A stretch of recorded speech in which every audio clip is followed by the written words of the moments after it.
থিমের উপরে কিছু ছুটকে পোলাপান, কিছু ক্যাঙ্গারু পোলাপান, এগুলো ডক্টর ইউনুসের একটা পাইয়া পৃষ্ঠপোষকতা পাইয়া এমনিকার লক্ষ কোটি টাকা পাইয়া এরা নাইছে এরা শেখ হাসিনার দেশ থেকে দাঁড়িয়ে দিয়েছে। মূলত শেখ হাসিনার কোনো ভুল নাই, কোনো দোষ নাই। এই যেগুলো হইতেছে যেগুলো সব ফাঁস, সব নাটক। সেনাপ্রধান কাতারে গিয়ে কার সাথে গোপন বৈঠক করলেন এবং কাতার থেকে কি আনলেন? সেনাপ্রধানের সাথে নাকি কাতারে ভারতের জাতীয় নিরাপত্তা উপদেষ্টা অজিত দোভালের গোপন বৈঠক হয়েছে। দুর্নীতি দমন কমিশন তারা অবশেষে সরকারের মধ্যে ঘটে যাওয়া কিছু কার্যক্রমের বিরুদ্ধে তদন্তে নেমেছে, অভিযানে নেমেছে। দুদকের মহাপরিচালক আক্তার হোসেন বলেছেন তাদের বিরুদ্ধে গোয়েন্দা অনুসন্ধানের পর প্রকাশ্যে অনুসন্ধান শুরু হয়েছে এবার, অর্থাৎ দুদক মাঠে নেমে পড়েছে সেই অনুসন্ধানগুলো করতে। খুব শীঘ্রই সারা দেশের বিএনপি সহ আরো যারা আছে সকল রাজনৈতিক দল এক হয়ে তার বিরুদ্ধে নেমে পড়বে এবং দেখবেন যে হই হই শুরু হয়ে যাবে তার, এবং তার যে এক্সিট, তার কোনো মানে প্রেস্টিজিয়াস এক্সিট হবে না, সেফ এক্সিট হবে না। কালকে যে হাসনাত আব্দুল্লাহর উপর ঘটনাটা ঘটছে, কারা ধরা খাইছে, আমি একবার কইছিলাম যে দেখবেন পিছনে ছাত্রলীগ যুবলীগ এগুলা বের হয়ে আসবে। আসছে 4 জন গ্রেপ্তার, তবে আলোচনায় আরেকজন আছে। তো কোন 4 জন গ্রেপ্তার এটা একটু আগে জানাই। হাসনাত আব্দুল্লাহরা গণঅভ্যুত্থানে নেতৃত্ব দিয়েছেন, স্বৈরাচারী সরকার পতন ঘটিয়েছেন, তাই বলে তারা যে দুধে ধোয়া হয়ে গেছেন, তারা ফ্রেস্তা হয়ে গেছেন, এটি মনে করার কোনো কারণ নেই। তাদের অনেকের বিরুদ্ধে চাঁদাবাজি, হুমকি, দখলবাজি, ভাগবাটোয়ারার নানান ধরনের অভিযোগ তো আসছে, এবং এসব অভিযোগের সবগুলো যে একেবারে অমূলক তা নয়, তার অনেকগুলো তো প্রমাণিত হয়ে প্রায় প্রতিদিনই কারাগারে আটক আওয়ামী লীগের মন্ত্রী এমপিরা এমন সব আচরণ করছে, এগুলো দেখে মনে হচ্ছে যে তারা মানসিক ভারসাম্য হারিয়ে ফেলছেন বা পাগল হয়ে গেছেন, সোজা কথা।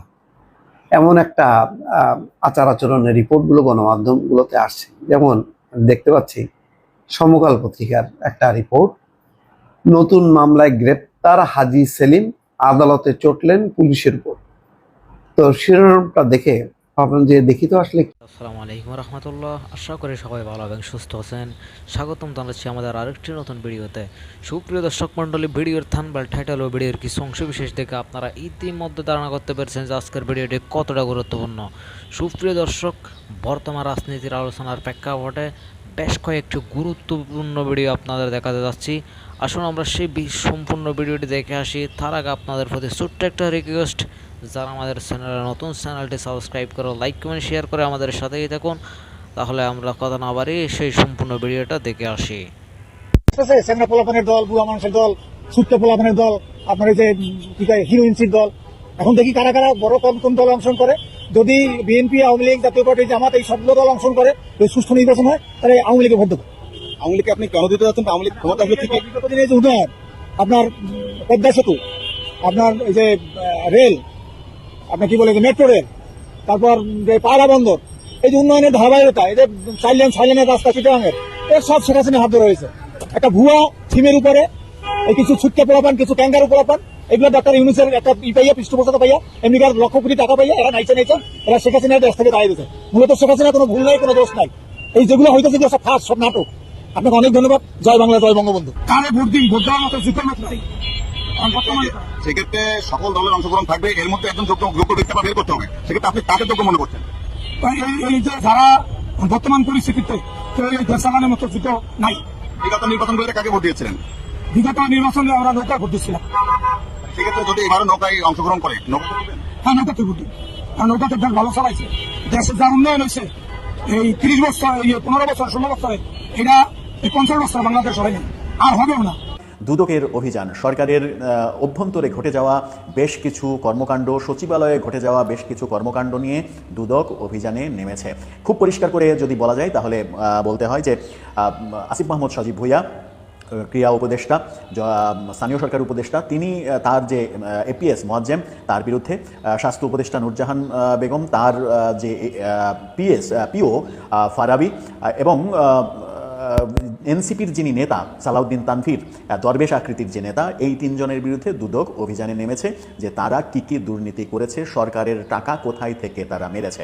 আর দুদক যদি সত্যি এই কাজটা করতে পারে তাহলে একটা দারুণ কাজ হবে। ডক্টর ইউনূস সরকারের সমালোচনা যারা করেন তারাও ডক্টর ইউনূস সরকারকে নিশ্চয়ই প্রশংসা করবে। কিন্তু দুদকের এই কাজটা কি আদৌ সফল হবে, কিংবা সফল হতে দেয়া হবে, নাকি এই কার্যক্রমটা শুধুমাত্র এক ধরনের আই ওয়াশ করা, সেই সন্দেহ কিন্তু থেকেই যায়। সেই সন্দেহ থেকে উতরে যাওয়াটা খুব কঠিন। দুদক কি অভিযানে যাচ্ছে? দুর্নীতির অভিযোগে এনসিপির সদস্য তাদের বিভিন্ন যে বদলি বাণিজ্য নিয়ম, কেনাকাটায় অনিয়ম, সেই সব ব্যাপারে দুদকের মহাপরিচালক আক্তার হোসেন বলেছেন তাদের বিরুদ্ধে গোয়েন্দা অনুসন্ধানের পর প্রকাশ্যে অনুসন্ধান শুরু হয়েছে এবার, অর্থাৎ দুদক মাঠে নেমে পড়েছে সেই অনুসন্ধানগুলো করতে। এপিএস এর আসিফ মাহমুদ সজীব ভুঁইয়ার এপিএস এর 311 কোটি টাকার মালিক হয়ে যাওয়া, নূরজাহান বেগমের পিওর গাড়ি বাড়ি হয়ে যাওয়া, এবং এই যে সালাউদ্দিন তানভীর এনসিপির দরবেশ নেতা, এই নেতার সচিবালয় বাণিজ্য নিয়ে বহু আলোচনা হয়েছে, সেগুলোই তদন্ত করতে দুদক মাঠে নেমেছে।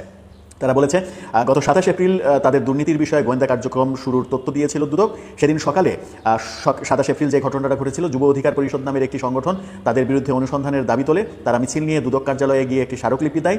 একই দিন বিকেলে মোয়াজ্জেম হোসেন এবং স্বাস্থ্য উপদেষ্টার পিও মাহমুদুল হাসান ও সাবেক পিও তুহিন ফারাবির বিরুদ্ধে শত শত কোটি টাকার দুর্নীতির অভিযোগ এনে দুদকের অনুসন্ধানের আবেদন করেন সুপ্রিম কোর্টের 3 জন আইনজীবী। গত 22 এপ্রিল জারি করা এক প্রজ্ঞাপনে মোয়াজ্জেম হোসেনকে অব্যাহতি দেওয়া হয়, যদিও উপদেষ্টা নিজে তাকে 8 এপ্রিলই অব্যাহতির নির্দেশ দিয়েছিলেন। এর আগে দুর্নীতির অভিযোগে স্বাস্থ্য উপদেষ্টা নূরজাহান বেগমের পিও তুহিন ফারাবিকেও অব্যাহতি দেওয়া হয়। এই 3 জনের নামে তুহিন ফারাবি, মোয়াজ্জেম এবং সালাউদ্দিন তানভীর, এই 3 জনের বিরুদ্ধে দুদক এবার অনুসন্ধানে নামলো। অনুসন্ধানে কি সত্যি ঘটনা বেরিয়ে আসবে? অনুসন্ধানে কি আমরা জানতে পারবো মোয়াজ্জেম 311 কোটি টাকা কোথায় কোথায় থেকে মেরেছে, কোথায় কোথায় ইনভেস্ট করেছে, দেশের বাইরে সুইজারল্যান্ডে জমি জমা বাড়ি গাড়ির মালিক হয়েছেন কিনা, সেখানে টাকা পাচার করেছেন কিনা, এই যে সালাউদ্দিন তানভীর দরবেশ সেজে সচিবালয়ে 2 নাম্বারি করে যে সকল ডিসি বদলি, ডিসি নিয়োগ, বাণিজ্য, সরকারি বিভিন্ন জায়গা থেকে বিভিন্ন কমিশন বাণিজ্য, এমনকি পাঠ্যপুস্তক বোর্ড থেকে কমিশন বাণিজ্য, যে পাঠ্যপুস্তক বোর্ড এবার এপ্রিলের শেষে এসে বাচ্চাদের হাতে বই দিতে পেরেছে, সেই বইয়ের কাগজের কমিশন পর্যন্ত এই সালাউদ্দিন তানভীর খেয়েছে, এই অভিযোগ রয়েছে। এই ব্যাপারগুলো যদি দুদকের অনুসন্ধানে সত্যিই বেরিয়ে আসে এবং সরকার যদি তাদের বিরুদ্ধে শাস্তিমূলক ব্যবস্থা গ্রহণ করে, তাহলে অন্তত একটা বার্তা মানুষের কাছে সরকার দিতে পারবে যে সরকার নিজেরা দুর্নীতিকে উৎসাহিত করছে না। সত্যি কি সেটা পারবে? অপেক্ষায় থাকা ছাড়া আসলে করার কিছু নেই। দেখা যাক দুদক শেষ পর্যন্ত এই কার্যক্রমটা অব্যাহত রাখতে পারে কিনা এবং এর ফলাফল বের করতে পারে কিনা, নাকি মাঝপথে কোনো উটকো ফোন কিংবা উটকো আদেশ এই কার্যক্রমটাকে বাধাগ্রস্ত করে। দর্শক, আইন যে কখনোই সবার জন্য সমান নয়, তা এই অন্তর্বর্তী সরকারের সময়ও পরতে পরতে তা প্রমাণিত হচ্ছে।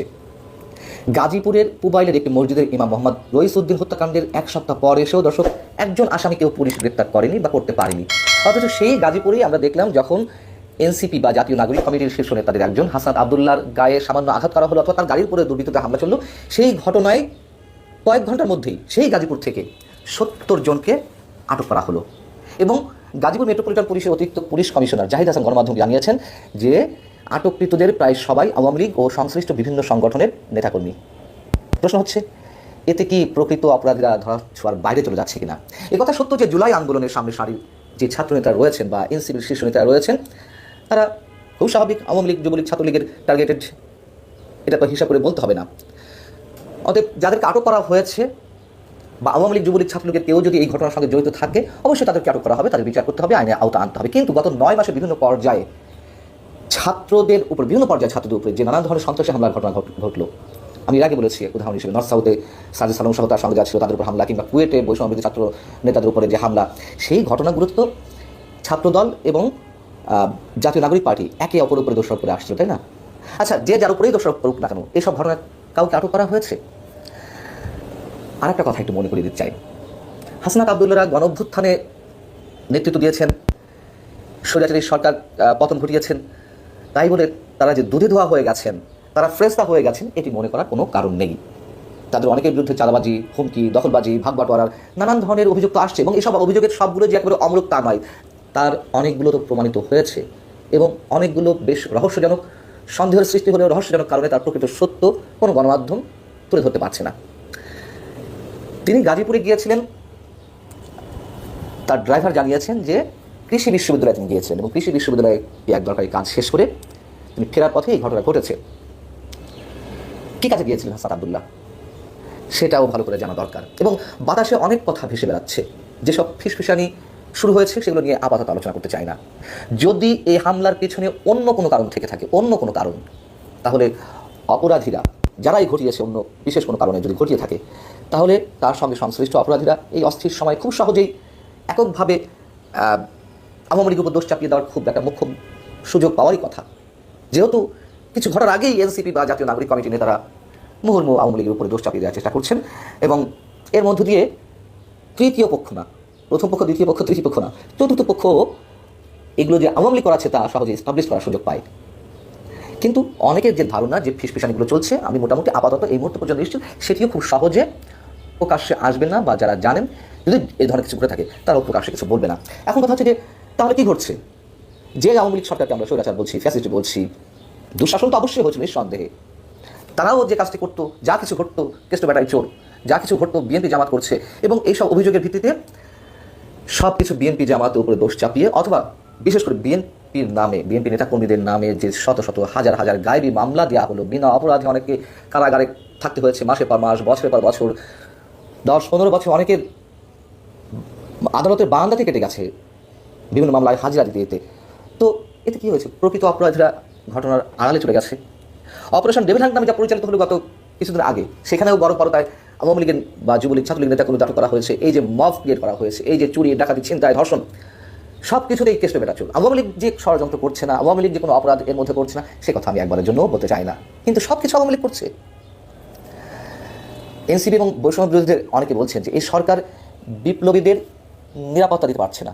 মানে এই সরকার যেহেতু, মানে তারা নিজেদেরকে তো বিপ্লবী বলেন, তো গণঅভ্যুত্থানে যারা নেতৃত্ব দিয়েছেন